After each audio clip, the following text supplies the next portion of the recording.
haven't seen any change o gwbl. Beth wyt ti'n feddwl sydd wedi gwaethygu dros y 4 mlynedd diwethaf, a be licio ti weld yn newid?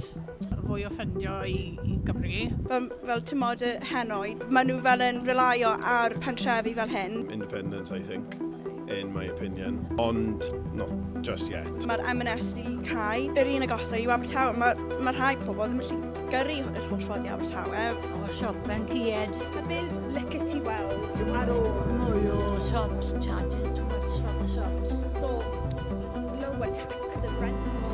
Yes. Hawlydd yn gweithygu, mae'r ceir yn mynd mewn i'r garages, lot mwy. Gwyll transport a pethau fel yna. Does na ddim yn ddigon trafnidiaeth i pobl mynd i gwaith neu ysgol neu coleg. Mae'r wait times mewn fel ysbytau, mewn A&E wedi gweithygu lot. Fi'n cofio o'n i fel yn A&E cwbl o wythnosau yn ôl yn un aros yna fel 4 awr jyst i gael fel gwad fi wedi gwneud.